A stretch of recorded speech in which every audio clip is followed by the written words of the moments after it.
Welcome to the locked room. I'm Mardell.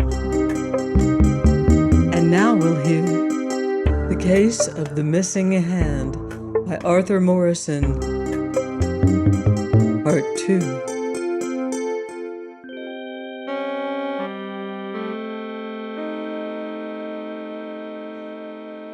We climbed the rising ground, and presently, among the trees, came to the place where the little rill emerged from the broken ground in the highest part of the wood. Here the clean ground ceased, and there was a large patch of wet clayey earth. Several marks left by the feet of cattle were there, and one or two human footmarks. Two of these, a pair, the newest and the most distinct. Hewitt studied carefully and measured each direction.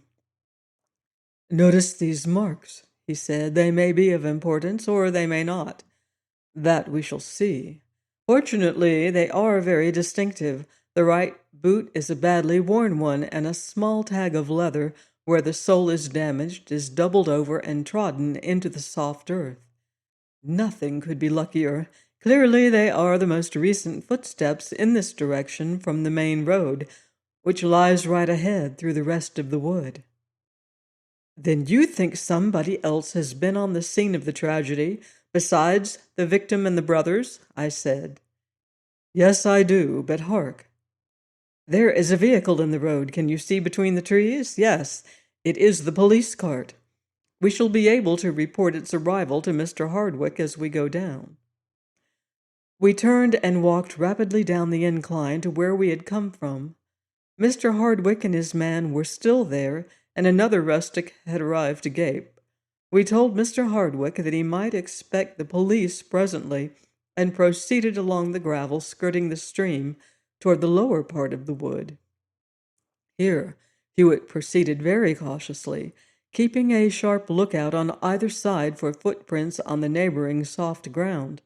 There were none, however, for the gravel margin of the stream made a sort of footpath of itself, and the trees and undergrowth were close and thick on each side. At the bottom, we emerged from the wood on a small piece of open ground skirting a lane, and here, just by the side of the lane where the stream fell into a trench, Hewitt suddenly pounced on another footmark. He was unusually excited. "See," he said, "here it is, the right foot with its broken leather, and the corresponding left foot on the damp edge of the lane itself. He, the man with the broken shoe, has walked on the hard gravel all the way down from the source of the stream, and his is the only trail unaccounted for near the body. Come, Brett, we've an adventure on foot. Do you care to let your uncle's dinner go by the board and follow? Can't we go back and tell him? No, there's no time to lose. We must follow up this man, or at least I must. You go or stay, of course, as you think best."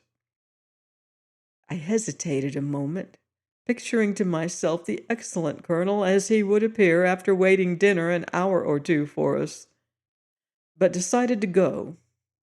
"At any rate," I said, "if the way lies along the roads, we shall probably meet somebody going in the direction of Ratherby who will take a message. But what is your theory? I don't understand at all. I must say everything Hardwick said seemed to me to be beyond question. There were the tracks to prove that the three had walked together to the spot, and that the brothers had gone on alone, and every other circumstance pointed the same way. Then what possible motive could anybody else about here have for such a crime? Unless, indeed, it were one of the people defrauded by Sneathy's late companies." "The motive," said Hewitt, "is, I fancy, a most extraordinary, indeed, a weird one. A thing as of centuries ago. Ask me no questions. I think you will be a little surprised before very long, but come, we must move." And we mended our pace along the lane. The lane, by the by, was hard and firm, with scarcely a spot where a track might be left, except in places at the sides, and at these places Hewitt never gave a glance. At the end of the lane, it turned into a by-road, and at the turning, Hewitt stopped and scrutinized the ground closely. There was nothing like a recognizable footmark to be seen. But almost immediately Hewitt turned off to the right, and we continued our brisk march without a glance at the road. "How did you judge which way to turn, then?" I asked. "Didn't you see?" replied Hewitt. "I'll show you at the next turning." Half a mile farther on the road forked, and here Hewitt stooped and pointed silently to a couple of small twigs placed crosswise, with the longer twig of the two pointing down the branch of the road to the left. We took the branch to the left and went on. "Our man's making a mistake," Hewitt observed. "He leaves his friends' messages lying about for his enemies to read." We hurried forward with scarcely a word. I was almost too bewildered by what Hewitt had said and done to formulate anything like a reasonable guess as to what our expedition tended, or even to make an effective inquiry, though after what Hewitt had said, I knew that would be useless. Who was this mysterious man with the broken shoe? What had he to do with the murder of Sneathy? What did the mutilation mean? And who were his friends who left him signs and messages by means of crossed twigs? We met a man by whom I sent a short note to my uncle, and soon after we turned into a main road.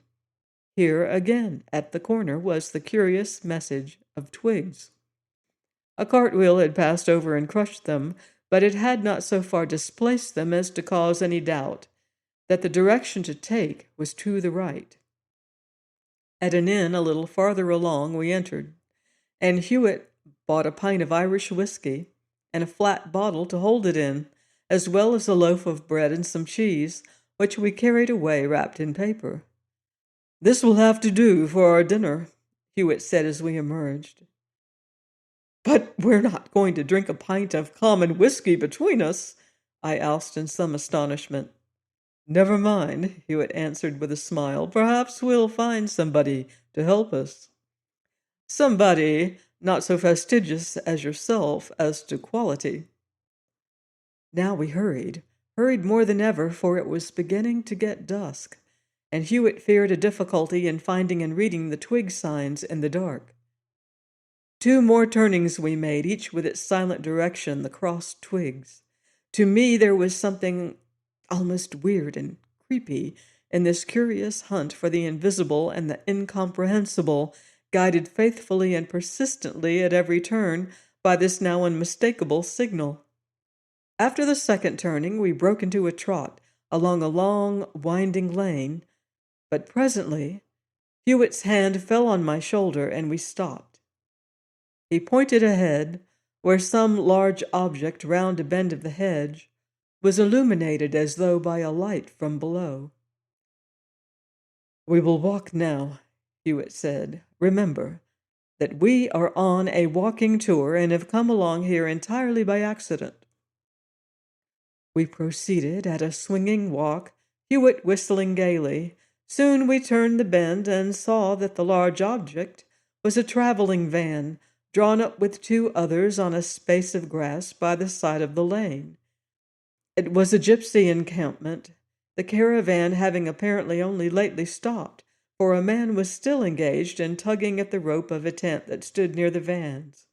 2 or 3 sullen-looking ruffians lay about a fire which burned in the space left in the middle of the encampment. A woman stood at the door of one van with a large kettle in her hand, and at the foot of the steps below her a more pleasant-looking old man sat on an inverted pail. Hewitt swung towards the fire from the road, and with an indescribable mixture of slouch, bow, and smile, addressed the company generally with a "Kush du bok, pals." The men on the ground took no notice, but continued to stare doggedly before them. The man working at the tent looked round quickly for a moment, and the old man on the bucket looked up and nodded. Quick to see the most likely friend, Hewitt at once went up to the old man, extending his hand. "Sharshin, Daddo," he said, "del mandy to dis varst." The old man smiled and shook hands, though without speaking. Then Hewitt proceeded, producing the flat bottle of whiskey. "Tatty for Pawnee, Charles. Del Mandy the Pawnee and Little Posh the Tatty." The whiskey did it. We were Romany Rise in 20 minutes or less, and had already been taking tea with the gypsies for half the time. The 2 or 3 we had found about the fire were still reserved, but these I found were only half gypsies and understood very little Romany. 1 or 2 others, however, including the old man, were of purer breed and talked freely, as did one of the women. They were Lees, they said, and expected to be on Worksby Racehorse in 3 days' time. We, too, were Pyramengros or travelers, Hewitt explained, and might look to see them on the course. Then he fell to telling gypsy stories, and they to telling others back, to my intense mystification. Hewitt explained afterwards that they were mostly stories of poaching, with now and then a horse-coping anecdote thrown in. Since then I have learned enough of Romany to take my part in such a conversation, but at the time a word or two, here and there, was all I could understand. In all this talk the man we had first noticed stretching the tent rope took very little interest, but lay with his head away from the fire, smoking his pipe. He was a much darker man than any other present, had in fact the appearance of a man of even a swarthier race than that of the others about us. Presently, in the middle of a long and, of course to me, unintelligible story by the old man, I caught Hewitt's eye. He lifted one eyebrow almost imperceptibly, and glanced for a single moment at his walking stick. Then I saw that it was pointed toward the feet of the very dark man, who had not yet spoken. One leg was thrown over the other as he lay, with the soles of his shoes presented toward the fire, and in its glare I saw that the right sole was worn and broken, and that a small triangular tag of leather was doubled over beneath in just the place we knew of from the prints in Ratherby Wood. I could not take my eyes off that man with the broken shoe. There lay the secret, the whole mystery of the fantastic crime in Ratherby Wood, centered in that shabby ruffian. But what was it? But Hewitt went on talking and joking furiously. The men who were not speaking mostly smoked gloomily, but whenever one spoke he became animated and lively. I had attempted once or twice to join in, though my efforts were not particularly successful, except in inducing one man to offer me tobacco from his box, tobacco that almost made me giddy in the smell. He tried some of mine in exchange, and though he praised it with native politeness and smoked the pipe through, I could see that my hignett mixture was poor stuff in his estimation, compared with the awful tobacco in his own box. Presently the man with the broken shoe got up, slouched over to his tent, and disappeared. Then said Hewitt, I translate, "You're not all Lees here, I see. Yes, pal, all Lees. But he's not a Lees," and Hewitt jerked his head toward the tent. "Why not a Lee, pal? We be Lees. He is with us, thus he is a Lee." "Oh, well, yes, of course, but I know he is over from the Pawnee. Come on, I'll guess the Tim. He comes from... It's from Romania, eh? Perhaps the Wallachian part?" The men looked at one another, and then the old Lee said, "You're right, pal. You're cleverer than we took you for. And that is what they call his Tim. He is a petulengro, and he comes with us to shoe the grease and mend the wardos. But he is with us, and so he is a Lee." The talk and the smoke went on. And presently the man with the broken shoe returned and lay down again. Then, when the whiskey had all gone, and Hewitt, with some excuse that I did not understand, had begged a piece of cord from one of the men, we left in a chorus of couche to rarities. By this time it was nearly 10 o'clock. We walked briskly till we came back to the inn where we had bought the whiskey. Here Hewitt, after some little trouble, succeeded in hiring a village cart. and while the driver was harnessing the horse, cut a couple of short sticks from the hedge. These, being divided into two, made 4 short, stout pieces of something less than 6 inches long apiece. Then Hewitt joined them together in pairs, each pair being connected from center to center by about 9 or 10 inches of the cord he had brought from the gypsies' camp. These done, he handed one pair to me. "Handcuffs," he explained, "and no bad ones either. See, you use them so." And he passed the cord round my wrist, gripping the 2 handles, and giving them a slight twist that sufficiently convinced me of the excruciating pain that might be inflicted by a vigorous turn, and of the utter helplessness of a prisoner thus secured in the hands of captors prepared to use their instruments. "Whom are these for?" I asked. "The man with the broken shoe?" Hewitt nodded. "Yes," he said, "I expect we shall find him out alone about midnight. You know how to use these now." It was fully 11 before the cart was ready, and we started. A quarter of a mile or so from the gypsy encampment, Hewitt stopped the cart and gave the driver instructions to wait. We got through the hedge and made our way on the soft ground behind it in the direction of the vans and the tent. "Roll up your handkerchief," Hewitt whispered, "into a tight pad. The moment I grab him, ram it into his mouth, well in, mind, so that it doesn't easily fall out. Probably he will be stooping. That will make it easier. We can pull him suddenly backward. Now be quiet." We kept on till nothing but the hedge divided us from the space whereon stood the encampment. It was now nearer 12 o'clock than 11, but the time we waited seemed endless. But time is not eternity, after all, and at last we heard a move in the tent. A minute after, the man we sought was standing before us. He made straight for a gap in the hedge, which we had passed on our way, and we crouched low and waited. He emerged on our side of the hedge with his back towards us and began walking as we had walked behind the hedge, but in the opposite direction. We followed. He carried something in his hand that looked like a large bundle of sticks and twigs, and he appeared to be as anxious to be secret as we ourselves. From time to time he stopped and listened. Fortunately, there was no moon, or in turning about as he did once or twice, he would probably have observed us.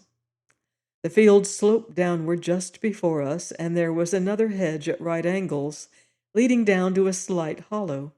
To this hollow the man made his way, and in the shade of the new hedge we followed. Presently he stopped suddenly, stooped, and deposited his bundle on the ground before him. Crouching before it, he produced matches from his pocket, struck one, and in a moment had a fire of twigs and small branches that sent up a heavy white smoke. What all this portended I could not imagine, but a sense of the weirdness of the whole adventure came upon me unchecked.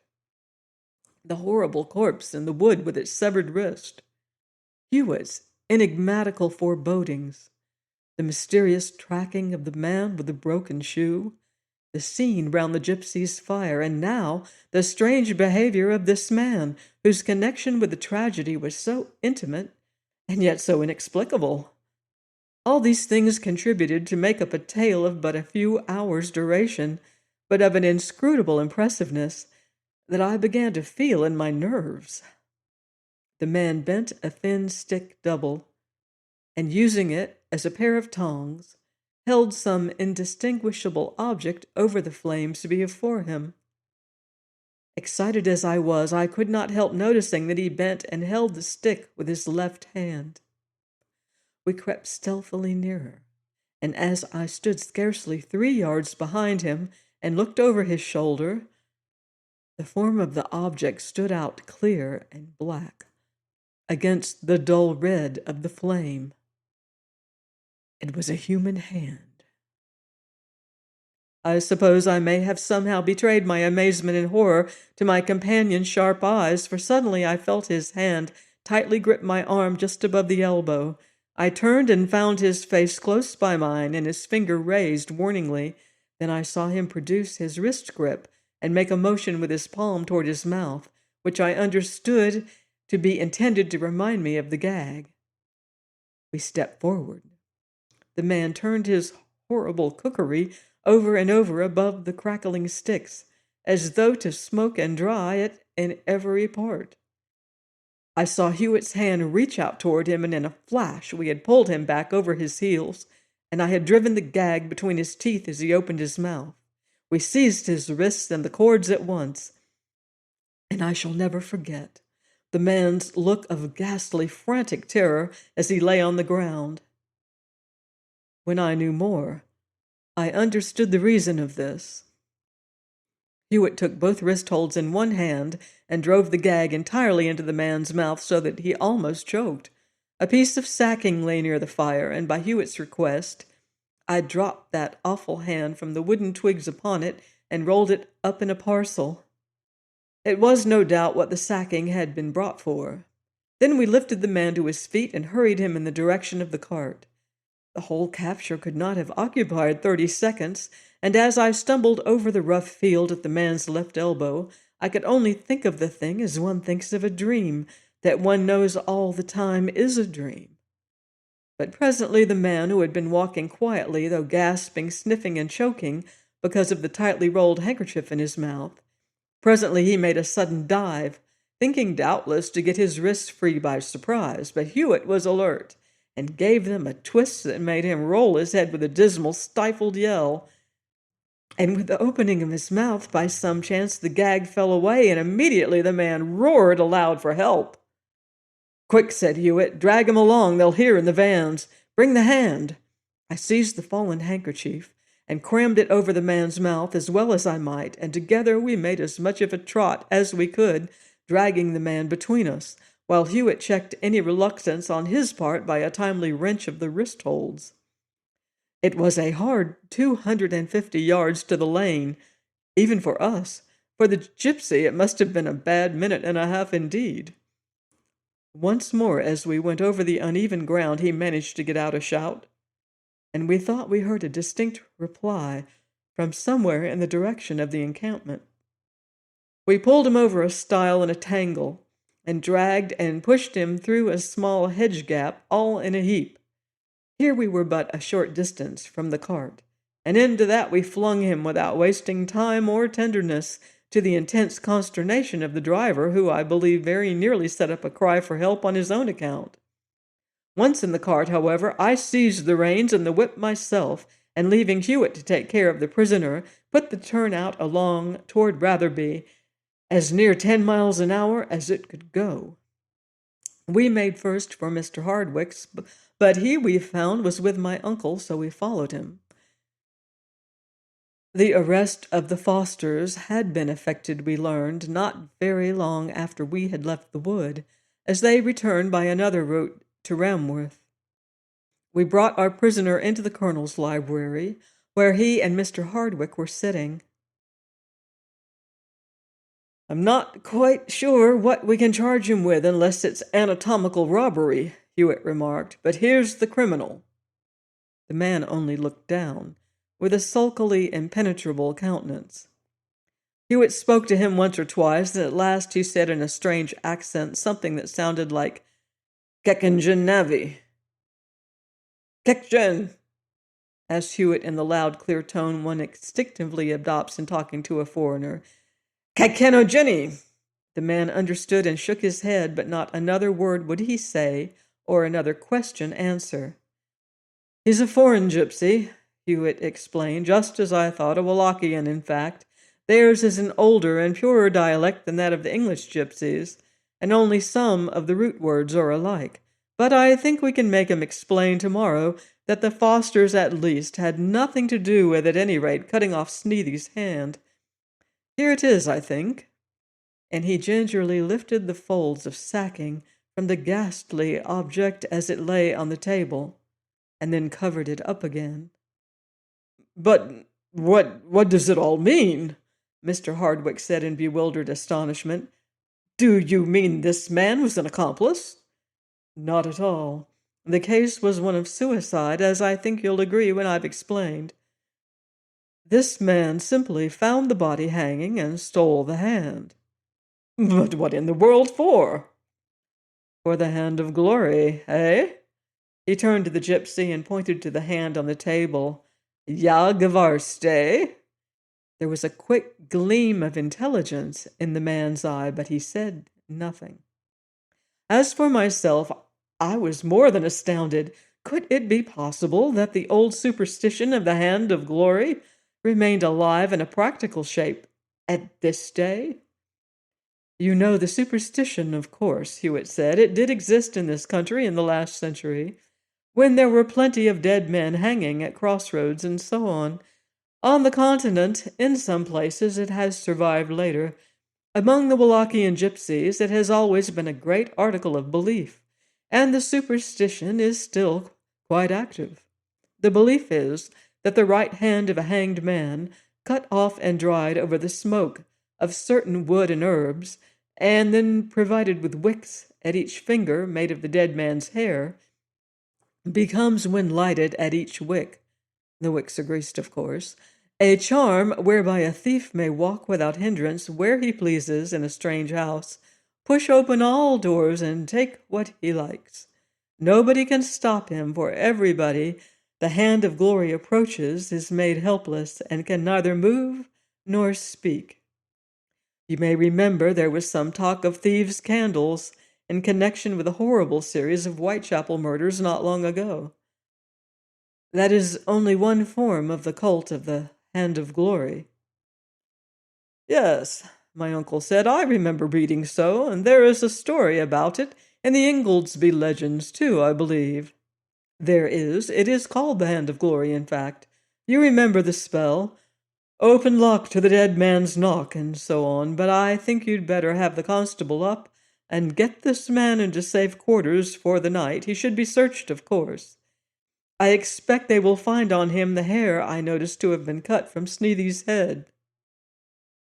The village constable arrived, with his iron handcuffs in substitution for those of cord which had so sorely vexed the wrist of our prisoner, and marched him away to the little lock-up on the green.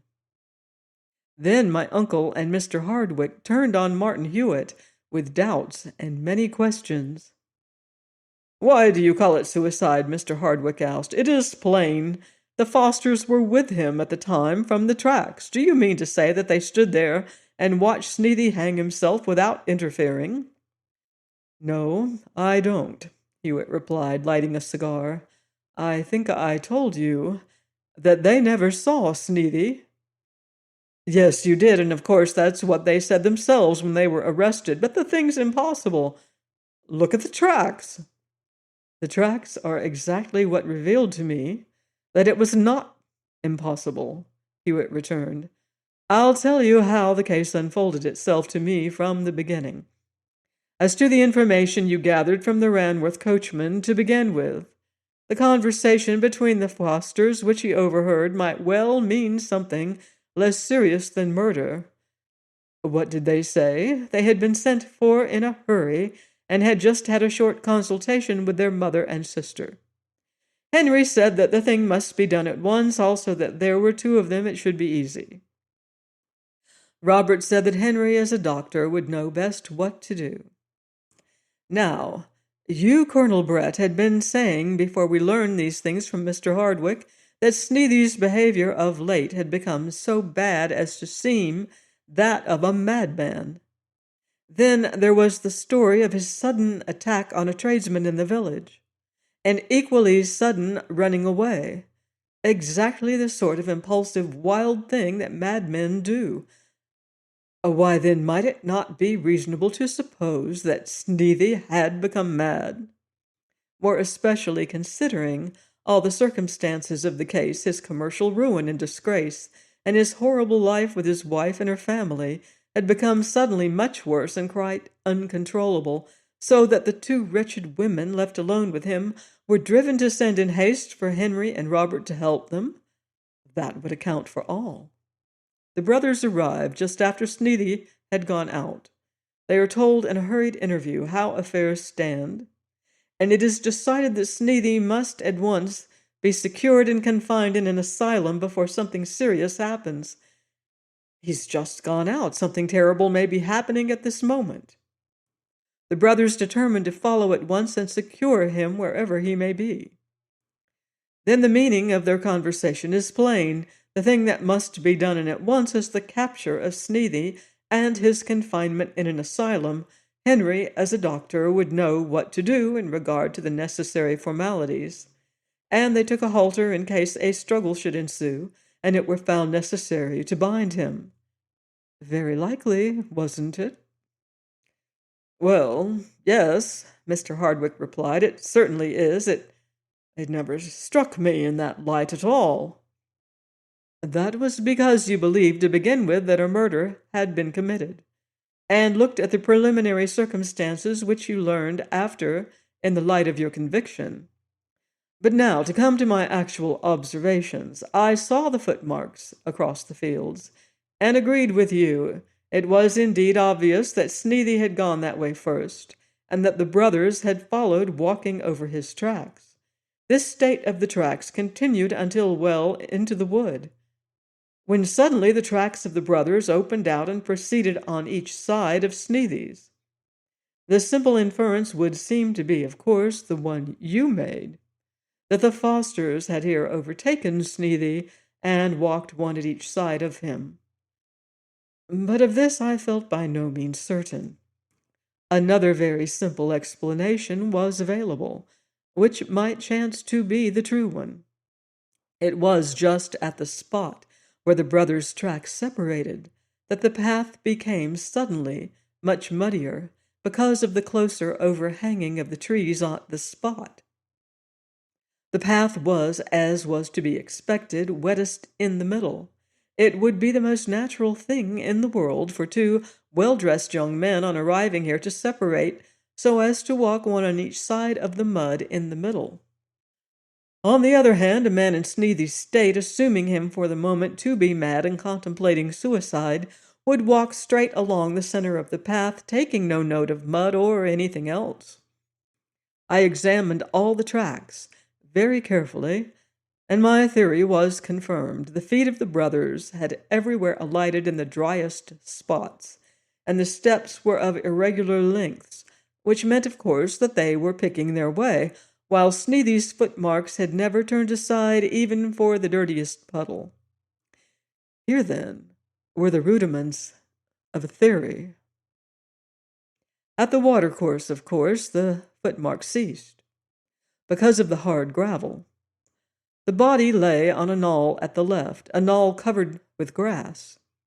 On this the signs of footmarks were almost undiscoverable, though I am often able to discover tracks in grass that are invisible to others.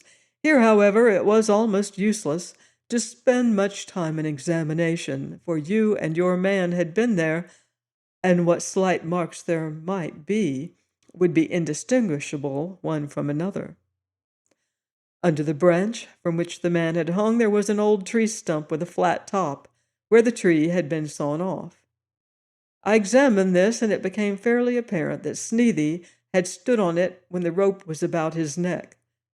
His muddy footprint was plain to see. The mud was not smeared about, you see, as it probably would have been if he had been stood there forcibly and pushed off. It was a simple, clear footprint.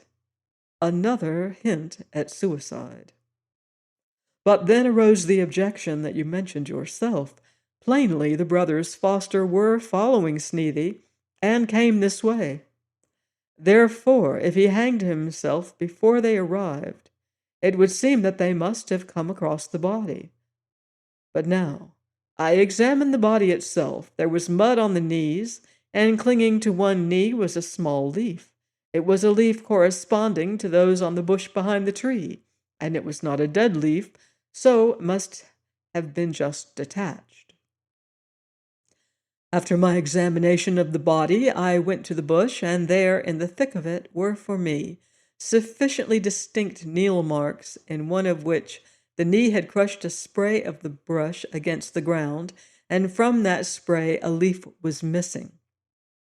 Behind the knee marks were the indentations of boot toes in the soft, bare earth under the bush, and thus the thing was plain. The poor lunatic had come in sight of the dangling rope, and the temptation to suicide was irresistible. To people in a deranged state of mind, the mere sight of a means of self-destruction is often a temptation impossible to withstand. But at that moment he must have heard the steps, probably the voices, of the brothers behind him on the winding path. He immediately hid in the bush till they had passed. It is probable that, seeing who the men were and conjecturing that they were following him, thinking also perhaps of things that had occurred between them and himself, his inclination to self-destruction became completely ungovernable, with the result that you saw.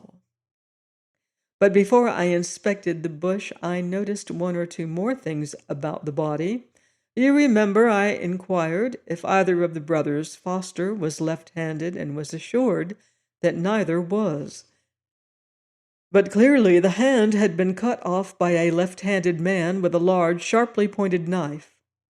For well away to the right of where the wrist had hung, the knife point had made a tiny triangular rent in the coat, so that the hand must have been held in the mutilator's right hand, while he used the knife with his left. Clearly, a left-handed man. But most important of all about the body was the jagged hair over the right ear. Everywhere else the hair was well cut and orderly. Here it seemed as though a good piece had been, so to speak, sawn off. What could anybody want with a dead man's right hand and certain locks of his hair? Then it struck me suddenly the man was hanged. It was the hand of glory. Then you will remember I went at your request to see the footprints of the Fosters on the part of the path past the watercourse. Here again it was muddy in the middle, and the two brothers had walked as far apart as before, although nobody had walked between them. A final proof, if one were needed, of my theory as to the 3 lines of footprints. Now I was to consider how to get at the man who had taken his hand. He should be punished for the mutilation, but beyond that he would be required as a witness. Now all the foot tracks in the vicinity had been accounted for. There were those of the brothers and of Sneathy, which we have been speaking of, those of the rustics looking on, which, however, stopped a little way off and did not interfere with our sphere of observation, those of your man who had cut straight through the wood when he first saw the body and had come back the same way with you, and our own, which we had been careful to keep away from the others. Consequently, there was no track of the man who had cut off the hand. Therefore, it was certain that he must have come along the hard gravel by the watercourse, for that was the only possible path which would not tell the tale. Indeed, it seemed quite a likely path through the wood for a passenger to take, coming from the high ground by the Shopperton road. Brett and I left you and traversed the watercourse both up and down. We found a footprint at the top, left lately by a man with a broken shoe. Right down to the bottom of the watercourse, where it emerged from the wood, there was no sign on either side of this man having left the gravel.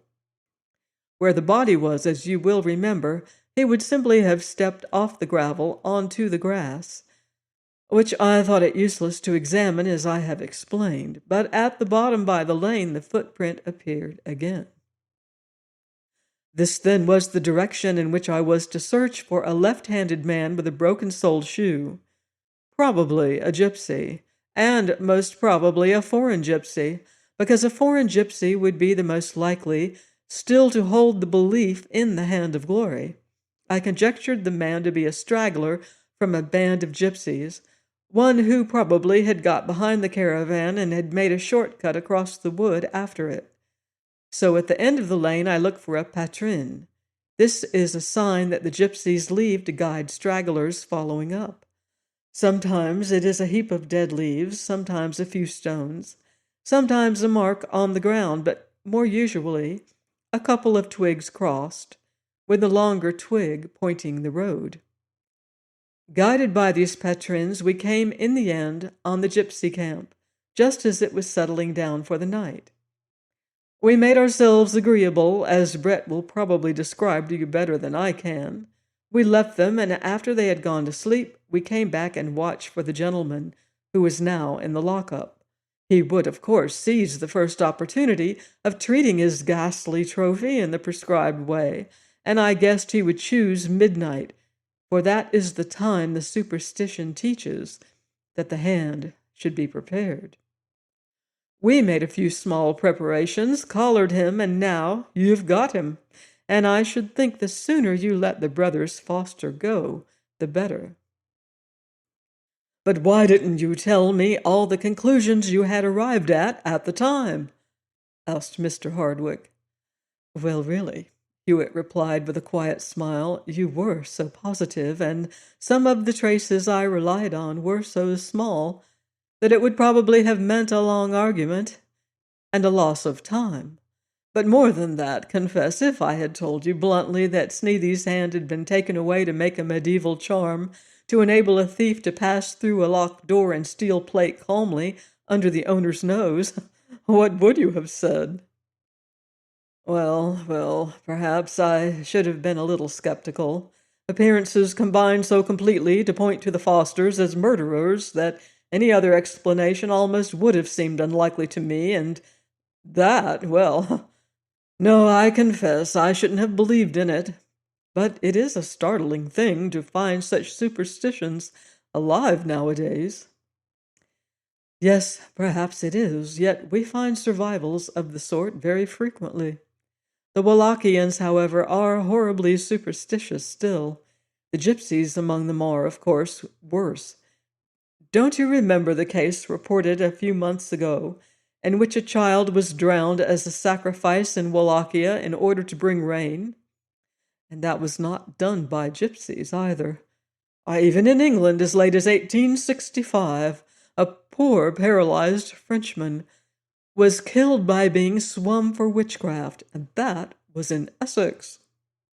And less atrocious cases of belief in wizardry occur again and again, even now.